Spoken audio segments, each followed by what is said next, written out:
back there. That's what I do for real. I grow orchids. I'm not a forestry person. I am Rob, or Dr. Robert, whatever you want to call me.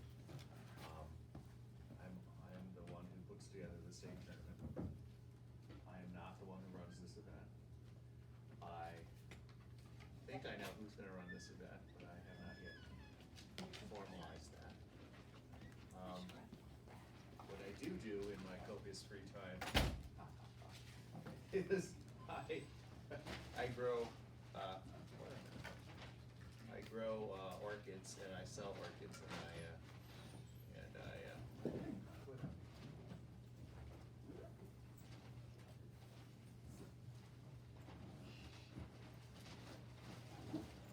anyway, this is just all my plants. Okay, here's what I like to do. Oh, and so back in the day, when I was your age, I used to compete in plant identification competitions. Thank you. So, it wasn't just trees though, it was trees and shrubs and I don't know, flower, all sorts of things around. There was a list, though, kind of like you guys had a list.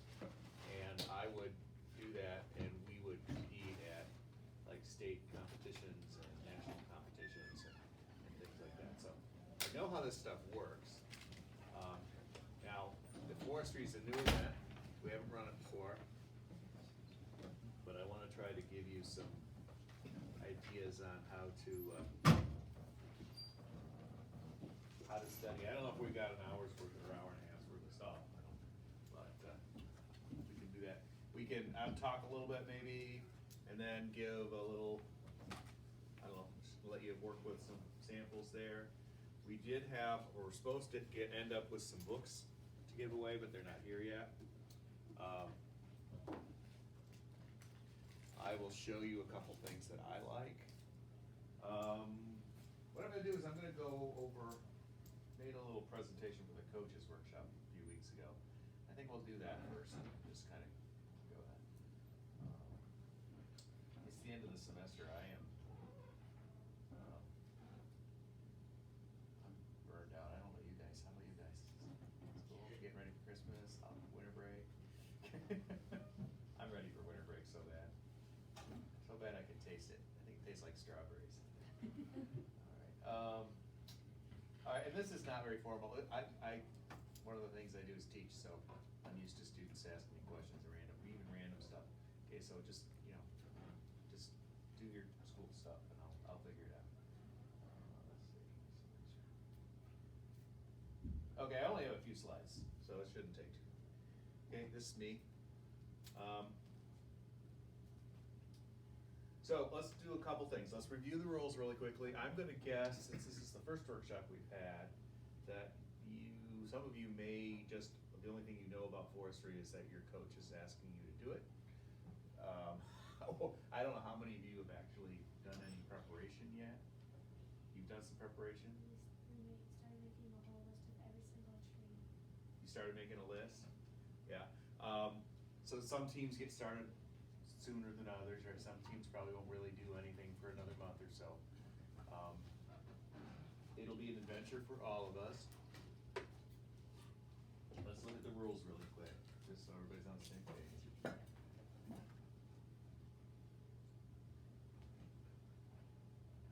I don't have a touch screen. All right, so we're gonna have a tree list, and let's see if I can find that tree list. Michigan tree list.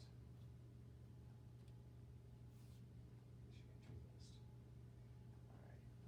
So you are provided this if you have not seen this list already. Some of you have not seen this list. This is the list that we're working with. So I wrote the list because, again, I don't have a supervisor yet and we need to get the list out. What I did was I went over the national list. So the national list is published in the rule book. Okay, I went through the national list and I basically removed anything that I knew wasn't particularly relevant to Michigan. For example, we don't have have saguaro cactuses, and we don't have, I don't know, date palms or whatever. There's a bunch of things on there that were not things that we needed to worry about.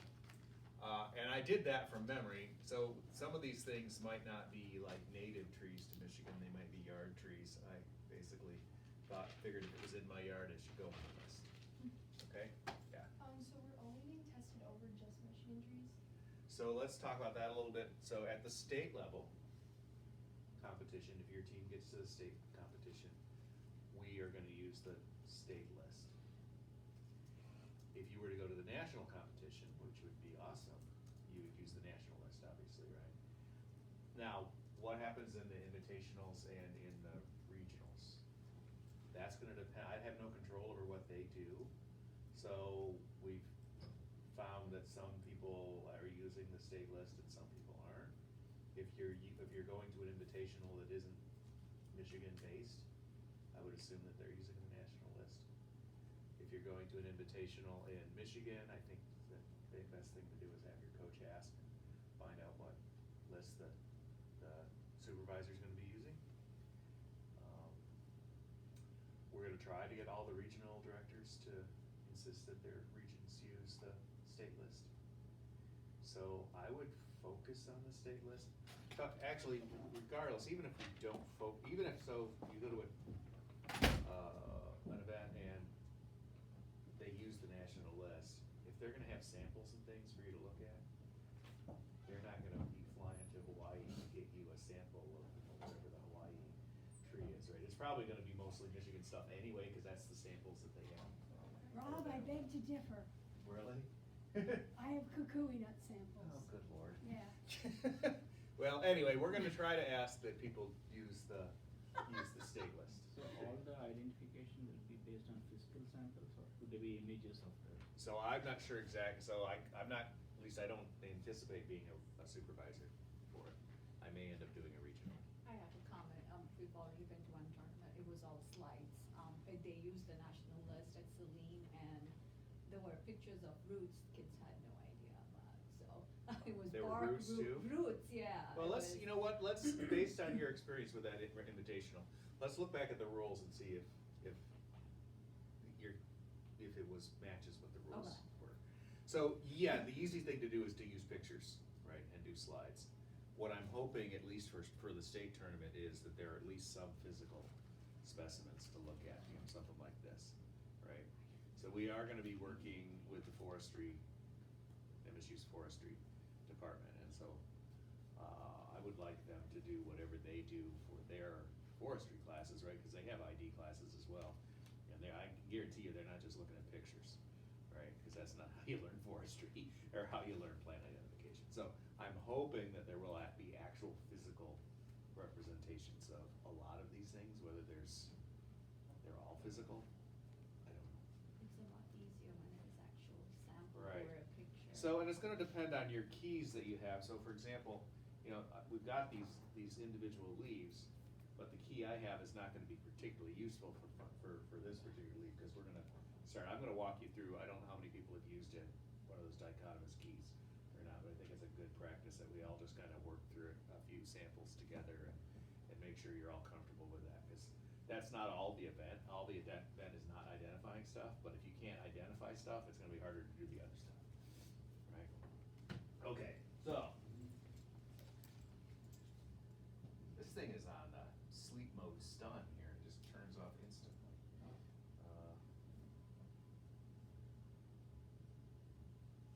Of course, my password has to be like 50 characters too, so.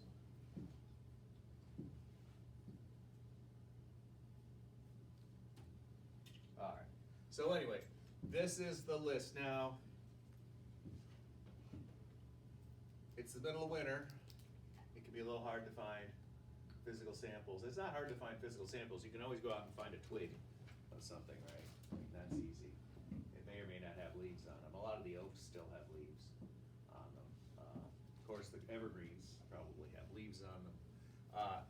But those are the ones you're gonna be responsible for. So, you know, a little bit of everything. Maple family, pawpaw. Pawpaw is, well, we have a whole town named after pawpaws in Michigan. So you might wanna know what a pawpaw is, I mean, it's kind of a Michigan tree. And,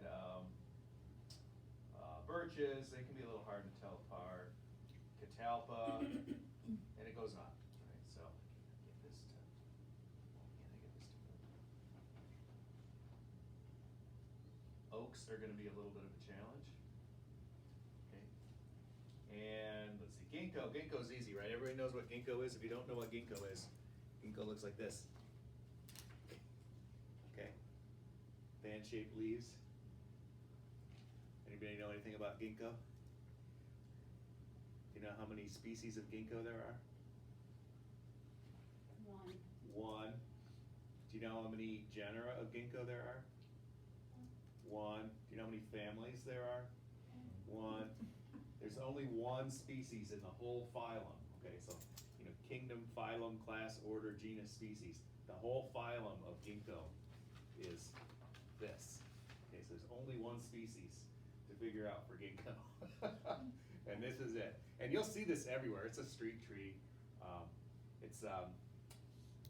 If I had any, I could have brought in it's got these little fruits. They're not really fruits because it's not a flowering tree, but it's got these little smelly balls that grows on it. And so the female fruits are really nasty, smell gross. Anyway, so that's a ginkgo. Okay, so that one's easy because the leaves look like fans. It's pretty hard to tell it from any. It's pretty hard to tell it's anything else, right? It's what it is. It's only one thing. Okay, so we got ginkgos.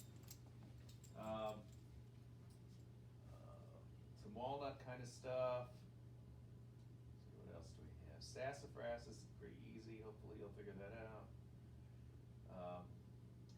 I don't know how to tell the mulberries apart. That's gonna be exciting. Some conifers and willows and okay. So that's the list. How many things are on the list? Did you count the list? 75. 75 things on the list. There's something like 90 or 100 on the I think the nationals might be 140. 140. Okay, so this is better to study this list than to study the national list. Will the images be colored? Depends. I wouldn't count on images being in color, unless for some reason the color is a diagnostic feature. By diagnostic, I mean like that's what you use to tell them apart. So like red elm versus white elm, I don't know what the difference between a red elm and a white elm is. I'm not even sure there is a red elm, but if the color is important, then yes, you'd see it in color. Okay. Like ideally, you get an object like this. Let's say, what is this? Looks like a big old bean. Let me know what these come from. Yeah. Catalpa. It's a catalpa, yeah. The catalpa has big leaves and it has these things hanging off the. But I would advise to be careful about getting hung up on color, because if you saw those catalpa beans on the tree growing, most of the year they'd be green. They only turn brown as they dry out or as fall approaches. So color can be a little bit confusing. You can see all these leaves here, these nice pressed specimens, they're not really their natural summer color, right? So that's sweet gum, that's sweet gum. Yeah. And Okay. even just laminating them discolors them a little bit. Right, or you might see some other part of it, right? So here we've got a leaf and we've got a bark specimen. I think most of you probably know what this is, right? Or at least what kind of thing it is. What's that? Yeah, it's a birch. It's got that paper bark. And so there's actually a few birches on the list, but I think this is a paper bark birch. Paper birch. So, yes, now, well, let's talk about strategy here in a little bit, I think. Okay, so let's go back over here to the rules. There it is. All right, you can bring a binder. Okay, you can have anything in your binder, and you can have a field guide. So this is the one that I happen to have on my shelf. In fact, I had 2 copies of this book on my shelf. So this This is called Michigan Trees. It's a pretty good guide to trees. So you can bring in a book like this, like a bound book you could buy at Amazon or some sort of professionally published book. Sorry? Who's the publisher? This one is University of Michigan Press. It's Michigan Trees, Barnes and Wagner. Okay, that's not there. There's other Michigan tree books out there. Now, there's also field guides that are more comprehensive, like there's a guide to trees of Eastern America, Eastern North America, or Western North America. I mean, yeah, that's a great book, but it's gonna have more in it than you need, right? So try to get something that's a little bit more Michigan specific. Okay, now if you're gonna be, there are a few teams out there, I don't know if any of you are them, who, kind of are pretty convinced they're gonna go to nationals, then you might wanna get a bigger book. But if your goal is to do well at the state tournament, let's just start with a Michigan book, okay? So, again, this is not the only book, it's a book, okay? It's one commercially produced field guide which may be tabbed or annotated. So you could fill this little book up with little post-it notes or arrows or bookmarks or however you wanted to annotate your book. Okay, so maybe you go through, because there are definitely more trees in this book than there are trees on the list. So you could flag the trees that are on the list, right? So those are the pages you go to. You don't even go to the other pages. So that's an option. Okay, something like that. So spend some time with your book. And I would, as you're spending time with your book, figuring out which trees you want to read. This book has a nice little, page or so, maybe 2 pages of information about the tree. Okay, so this is a black gum, and it tells you the tree form and what the bark looks like. But usually somewhere down there, there's where it is and some notes. Of considerable ornamental value due to its wide sight tolerance, very lustrous foliage, and bright red foliage in autumn. Noted for its strong trunk and horizontal narrow branches. Okay, something like that. Because part of this forestry is not just identifying them, but to answer some sort of question about them, right? Where does it live? What eats it? Unfortunately, I can't help you with that part because I'm an orchid person, not a forestry person. I mean, I was a I did, ID stuff back when I was your age, which was a long time ago. We didn't even have the internet back then.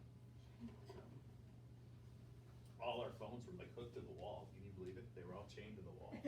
All of our phones. It's crazy. Okay. Okay. Now you are also permitted a 2-inch. It says 2-inch or smaller 3-ring binder, and you can put anything you want in that. Okay, so you could, I guess, conceivably have a bunch of samples like this in your 3-ring binder.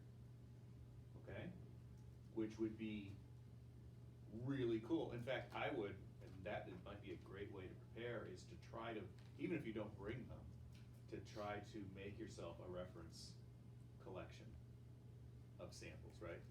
So even this time of year, I know it's cold and whatever, but you can still be able to go out and find those trees and take a little sample, grab some leaves or whatever, and make yourself a little sheet and label it, because that will help you later when you see a different specimen, right? How would you mount it? We have tried these, but they're not, what would you use to mount it? I don't know, how did you do these? Yeah, those ones I just used cardstock. Okay. I used wood glue. Wood glue? It just made logical sense to me, the gluing trees, I would use wood glue. And then those are just your basic page protectors that you might use for Yeah, a we cheat have sheet. them in page protectors, but we didn't put it on, we There's were talking about some spray, There's a spray adhesive that you can use, Yeah, which but would work I'm really not- well. Yeah, in wood favor glue of- Hot glue. worked fine. VOCs. And in some instances, like with the eastern cottonwood, I'd gone out of my way not to crush the stems, because the stems are flat, but they're perpendicular to the leaf. It's one of the reasons why they flap in the wind, right? Everything in the poplars flap in the wind because they have a flat stem, not a round stem. And so I didn't wanna crush the stems, so I didn't flatten the stem when I put them in the book to press them. So the stems were sticking up. So I used washi tape on the stems, so you can see in the, Yeah. there's little So, bit of yellow hot glue tape, works pretty well too, to hold it so down. put a little dab of hot Yeah. glue and then put your Yeah. thing down. That's the one process in that, we Yeah. have the sample. And so what she also has done is she's actually laminated a few. Yeah, That's where a it didn't good job. matter, where there wasn't a textural issue, or where there wasn't a color change issue. They were laminated because they're a lot more sturdy that way. You know, what we used to do was we used to press all our leaves, right? We'd get a, Well, these were pressed first. okay, and yeah, then get a big laminated. book that you don't particularly like. Every textbook in my house was full of. Every textbook, put your sample in there, put some blotting paper on either side, and then just put as much weight on it as you can. And that will get you a nice flat specimen. What if the leaves are dried though, we didn't have good luck, because towards the end of the season, we picked up a few. If the leaves are already dried, you leaves, probably but don't have to they press would them. not flat, I mean, there was no way you could Yeah, you don't press have to them press at them all. if they're already dry, you can You just. might No, just- it's a curled up, so Oh. how do you? That's a good question. If they're just wavy, you might be able to still glue them on the cardstock just to protect them. But if they're really badly curled, you're not gonna be able to set that You could properly. probably, dip them in water and, put them in the microwave for 30 seconds. Yeah. I don't know, there's all sorts of ways. And do your best, right?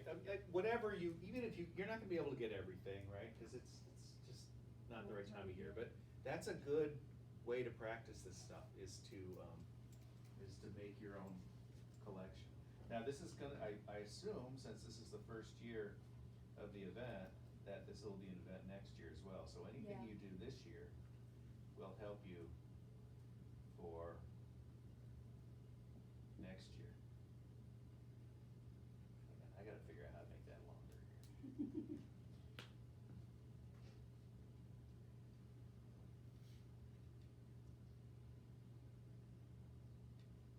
4 minutes. Oh, it's battery power. Let's do 20 minutes. How about that? All right, let's see what happens if I do that. Maybe I won't have to log in every 20 seconds. Okay, all right. Now, so your 3-ring binder could have, this kind of stuff in it. Some press samples, maybe a piece of bark, or maybe, your 3-ring binder, maybe this used to be a skill everyone used to have to be a scientist. You used to actually be able to draw. That was like required. You had to draw your specimens back before, they had cameras and stuff. So that was expected skill as a scientist, was you were supposed to also be an artist. Okay, so if you wanted to, instead of making these, maybe draw something, okay? Every species is gonna have in its,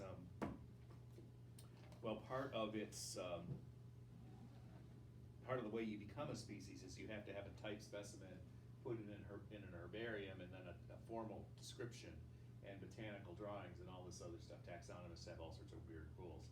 There's always then a botanical drawing somewhere that you can find that you could copy a botanical drawing, right? Drawing it out by hand would be awesome. Or just getting that botanical drawing and then maybe using colored pencils or something and coloring it in to match, some of the natural colors. Anything that can get you to interact with whatever specimen you have, whether it's a drawing or whatever. If you spend a little time on it, right, where you're making notes on it, you're drawing on it, you make the specimen, anything you do helps you remember the name of what it is. And the more times you do it, the better you get at it. I used to be really good. I used to know everything, and now I know nothing. Part of that is me just getting old and there's too many things in my head. Part of it is I haven't really practiced. I know the trees in my yard because they're in my yard, but I haven't practiced on anybody else's trees, right? So I just don't know them anymore. Okay, let's see. Notice here it says that we'll be restricted to specimens on the list, okay? And that's there's later on, it'll say the state list. But it's no more than 50% will be identification, basically giving a scientific or common name. Okay. So for this one,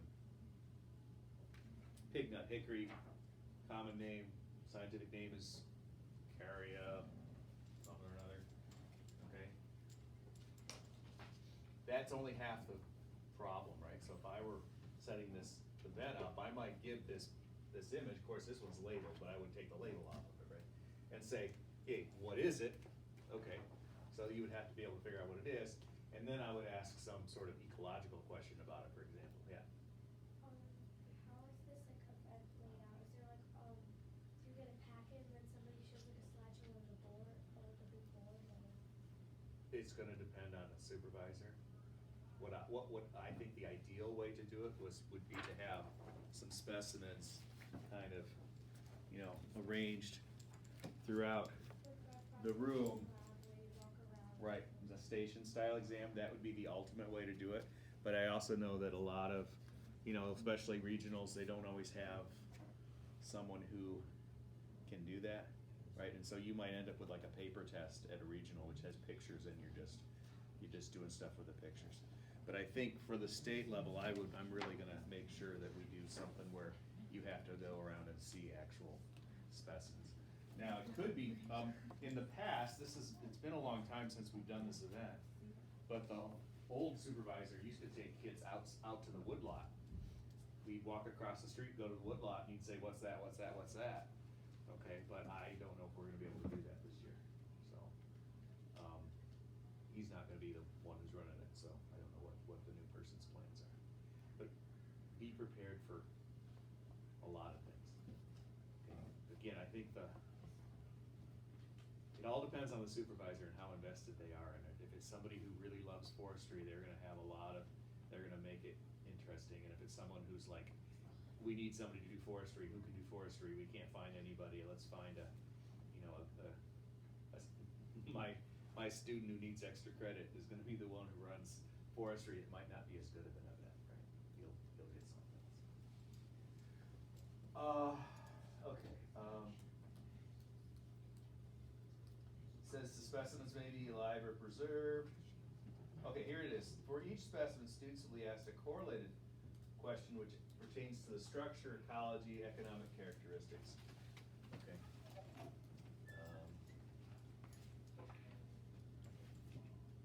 I guess maybe, you know, this is a leaf. What kind of leaf? What's the arrangement of the leaflets on this?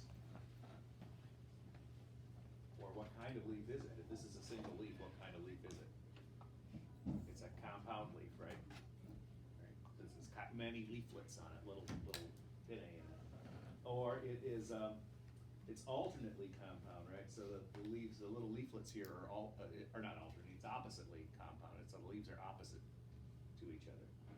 Okay. So that might be a question you get. Or it might be, you know, what would be the importance of this in a forest environment? What animals would eat from this tree? Does anybody know what this is? Any guesses? So this is a black walnut. Okay. So what do walnuts produce? Walnuts, right? What eats the walnuts? Squirrels eat the walnuts, right? Humans eat the walnuts. What's that? Humans eat the walnuts. Humans eat the walnuts. Now, it is a bit of a myth, but I wouldn't be surprised if everyone knows, but the thought is that the black walnuts, you know, you're not supposed to plant anything under the black walnut tree because it supposedly releases toxins into the soil that kill other plants. That is almost certainly a myth that they don't actually release those toxins into the soil around the plant. But it's still true that very few things will grow around a black walnut, either because of the dense shade or there's something else going on, right? But it's probably not actually literally poisoning the soil like everyone used to think. Okay, but very few things, if you had this planted in your yard, you would notice that it's difficult to grow certain plants under it. You never would plant a flower garden underneath a black walnut, or a vegetable garden underneath a black walnut, because it just wouldn't grow. You're lucky to grow grass. Okay, so things like that, right? Or, you know, what, I mean, this is a very good tree for wood. I mean, the the wood of a black walnut tree is very valuable. A lot of people like to make furniture out of black walnut, tables and things like that, A mature, straight black walnut tree can be worth $10,000. or more, yeah. So, things like that. Now, different woods are used for different purposes. We use like hickory to make tool handles. We use ash to make baseball bats. Not anymore. It's Well, more yeah, now maple we don't because have the ash borer. The ash borers, now we use metal to make baseball bats. Chestnut used to be really used for a lot of stuff. Of course, we don't have many chestnuts anymore. So it might be, I think it's cool, cause one of the many things I do is I make stuff out of wood, so I like to know what wood is good for what purposes. Why don't we have any chestnuts anymore? Chestnut blight. It was a fungal disease that went around, and we used to have 1 billion chestnut trees in North America, and now we have almost no chestnut trees. You know, About 100 every years town, ago. every town has a chestnut street. We used to actually have chestnut trees to go with the chestnut streets. 100 years ago, blight wiped out almost all the American chestnuts. Most of the ones you find now are hybrids with the Chinese chestnuts.